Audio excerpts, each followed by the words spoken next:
Subscribe Virashmi Creation and press the bell icon.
नमस्ते, मैं रूपा गवड़ी। आप सबका स्वागत है स्ट्रगलिंग स्टार्स इस शो में।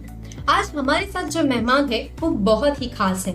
इन्होंने जूनियर गोविंदा के नाम से अपने करियर की शुरुआत की और आज ऐसे मुकाम पर है कि इनका खुद का प्रोडक्शन हाउस है। ये बहुत से सामाजिक कार्य से भी जुड़े हुए हैं। तो चलिए स्वागत करते हैं विक्की सपकाळे जी का। मैं जूनियर गोविंदा विक्की एक्टर, मैं सबसे पहले धन्यवाद दूंगा विजय जी को कि जिन्होंने मुझे यहाँ इनवाइट किया मेरी बातों को जानने के लिए, इंटरव्यू के लिए। थैंक यू विजय भाई। सर, आप जब इस क्षेत्र में आए तो ये आपकी खुद की इच्छा थी या फिर आप कुछ और करना चाहते थे? ये अच्छा सवाल है मेरे लिए। मेरा इस क्षेत्र में आने का कोई इतना खास रुझान नहीं था, लेकिन मैं बचपन से मुझे पुलिस वाला बनने की बहुत बड़ी तमन्ना थी, बहुत बड़ी इच्छा थी। जब मैं पुलिस वाले को देखता था लगता था यार मैं भी कभी इंस्पेक्टर बनूं। तो ये मेरी दिल से ख्वाहिश थी कि मैं इंस्पेक्टर बनूं। ऐसा है कि इस क्षेत्र में आने के लिए मुझे मेरे दोस्तों ने मुझे इंकरेज किया कि यार आप अच्छा दिखते हो, आपने एक फलाना भी गोविंदा जी का एक पिक्चर आया है, आपने उसको पिक्चर देखी क्या, आप उनके ऐसा दिखते हो। तो मैंने पहले तो हंसी मजाक में ले लिया और मैं बोला यार मेरे को झाड़ पे चढ़ा रहा है और कहाँ स्टार लोगर में कहाँ हीरो। हाँ, तो मैं एक दिन ऐसा ही गया दोस्तों के साथ फिल्म देखने के लिए। फिल्म लगी थी इल्ज़ाम में देखा मैंने, तो गोविंदा भाई का देखा लुक और मेरे खुद का देखा लुक घर में आने के बाद, तो मुझे लगा यार कहीं थोड़ा बहुत दिखता है यार हंसी मजाक में। और मैं पहले से डांसर था तो मैं डांस भी गोविंदा भाई जैसा करता था। तो इस तरह से मेरी गोविंदा भाई के साथ अटैचमेंट हो गई और मैंने तब से गोविंदा भाई को मैं अपना गुरु मानते आया हूँ। और आज जो भी है मैं लोग आज मुझे जो पहचानते हैं वो विक्की गोविंदा बोल के, तो ये गोविंदा भाई की देन है। गोविंदा भाई का मैं दिल से शुक्रगुजार हूँ क्योंकि आज मेरे घर का चूल्हा, मेरे घर का अनाज, मेरे घर में जो मेरे परिवार है उनके नाम से पल रहे हैं। जब आपको पता चला कि आपको इस क्षेत्र में आना है और अपना करियर बनाना है तो आपने किस तरह से प्लानिंग की थी सर? जब नया इंडस्ट्री में आया था तो मुझे बहुत सारे समस्याओं का मुझे सामना करना पड़ा कि नए लोगों को बहुत जल्दी चांस कोई देता नहीं, शोज पे नहीं बुलाता था, कोई काम नहीं देता था। फिर भी मैंने मेरे कुछ दोस्तों के साथ में शोज में जाते थे वो, तो उनके मैंने बैग उठाया ताकि वो मुझे शोज में लेके एक आध एंट्री स्टेज के ऊपर डांस करने का मौका दे। तो इस तरह से मैं उनके पीछे जाता था। तो वो फिर मुझे मैं उनका कुली बन जाता था, तब वो मुझे शोज में एक आध एंट्री एक आध डांस दिया देते थे, अच्छा लगता था। और लोग जब मेरा डांस देखते थे तो बहुत तालियां बजती थी, वाह वाह होती थी मेरी, और मुझे इस बात का बहुत खुशी होती थी। सर, आपके कुछ पॉजिटिव और नेगेटिव अनुभव हमारे साथ शेयर कीजिए सर।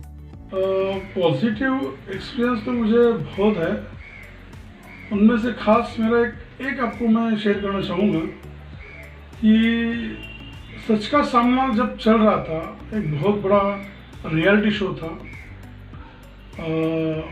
ओके लाइफ के ऊपर, तो उसमें मुझे एज अ सेलिब्रिटी गोविंदा जी का लुक लाइक बोल के वहाँ मुझे इनवाइट किया गया,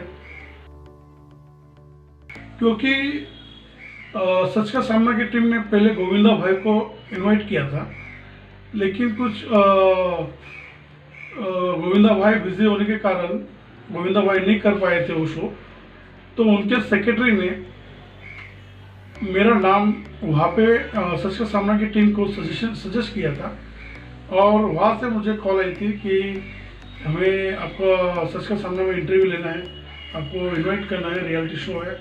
1 करोड़ का वहाँ पे प्राइस था, उनमें से अच्छा खासा प्राइस मैंने जीता और मज़ा आया, बहुत अच्छा लगा। ये मेरा एक पॉजिटिव था कि गोविंदा भाई ने खुद मेरा नाम वहाँ पे रिकमेंड किया था। और एक बैड एक्सपीरियंस बोले तो शूटिंग कर रहा था और मेरी वाइफ प्रेग्नेंट थी, और उस समय मैं हॉस्पिटल में नहीं था उनके साथ, और मैं जब मुझे पता चला कि मेरी बच्ची जो है ऑफ हो गई है,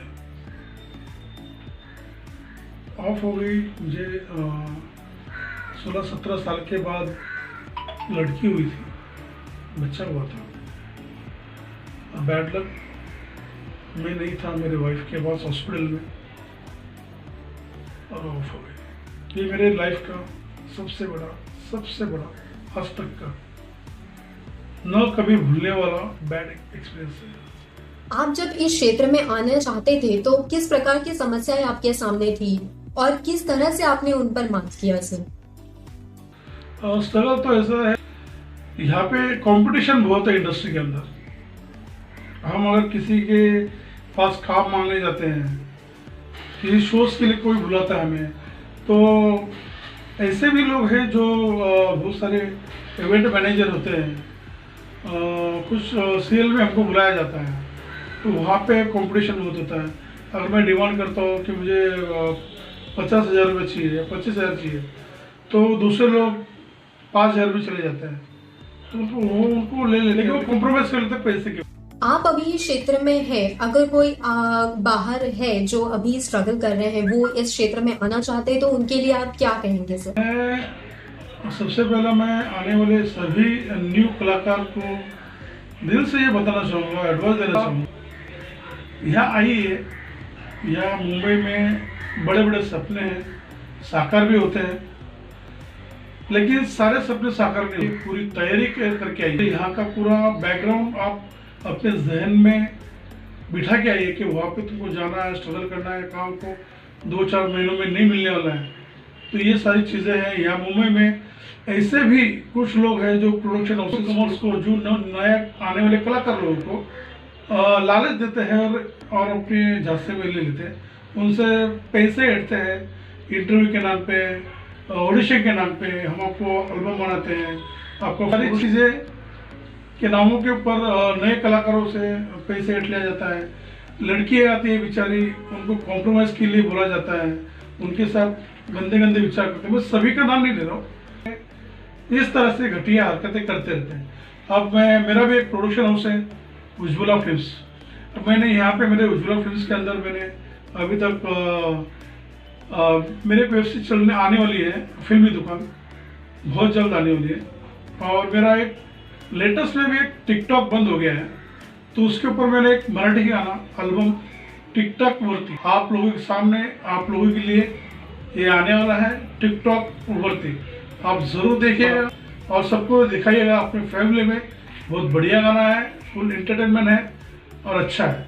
उज्ज्वला फिल्म सभी के लिए एक बहुत ज़बरदस्त एल्बम लेके आ रही है। आप अपना फ्री टाइम किस तरह से व्यतीत करते हैं?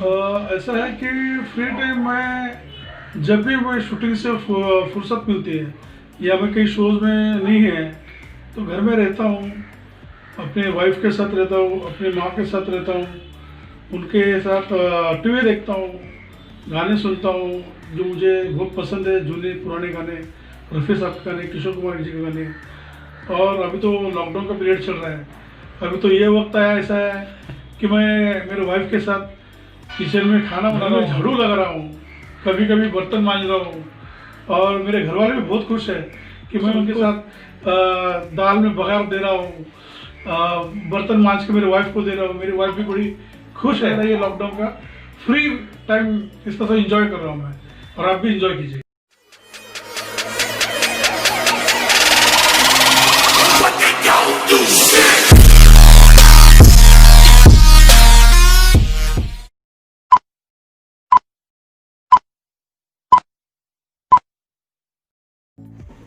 हेलो दर्शकों, इंटरवल के बाद फिर से एक बार स्वागत है आपका हमारे इस प्यारे शो में जिसका नाम है स्ट्रगलिंग स्टार्स। आज हमारे साथ यहाँ मौजूद है गोविंदा जी। हेलो सर, मैं अश्विनी। सर, मैं आपकी बहुत बड़ी फ़ैन हूँ सर। जैसे ही मुझे पता चला कि आप इस शो में आ रहे हैं तो मैं अपने आप को रोक नहीं पाई, मैं सीधा इस शो में चली गई थी सर। तो चलिए, रूपा के तो सारे प्रश्न हो चुके हैं, अब बारी आती है गेम खेलने की जिसका नाम है रैपिड फायर गेम। तो सर, मैं आपको कुछ सवाल पूछूंगी, उसके आपको जल्दी जल्दी जवाब देने हैं। तो चलिए, मेरा पहला प्रश्न है, क्या इम्पोर्टेंट है, पैसा या नाम? वैसे तो दोनों नाम।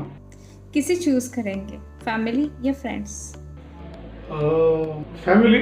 किस पे भरोसा है, नसीब या हार्ड वर्क? अरे हार्ड वर्क। आप इस क्षेत्र में स्वभाव से कैसे हैं, इमोशनल या प्रोफेशनल? बहुत इमोशनल भैया, बहुत इमोशनल। क्या ज़्यादा पसंद है, एक्टिंग और डांसिंग? डांसिंग। धन्यवाद सर, आप अपना कीमती समय निकाल कर आज हमारे शो में आए, हमारे दर्शकों को मार्गदर्शन किया, अपने अनुभव शेयर के लिए, उसके लिए बहुत बहुत शुक्रिया। Thank you so much. बहुत बहुत धन्यवाद करता हूँ आपको, मेरी जनता, प्यारी जनता को बहुत बहुत धन्यवाद देता हूँ। शुक्रिया शुक्रिया शुक्रिया। Thank you. तो दर्शकों, बताइए आपको हमारा आज का ये शो कैसा लगा। उम्मीद करती हूँ कि पसंद ही आया होगा। तो चलिए, जल्दी जल्दी कमेंट करके हमें बताइए, और आपके कुछ सवाल या कुछ सजेशन हो हमारे शो के बारे में तो हमें कमेंट करके ज़रूर बताना। Thank you. तो चलिए, मिलते हैं फिर से एक नए मेहमान के साथ, तब तक के लिए शुक्रिया।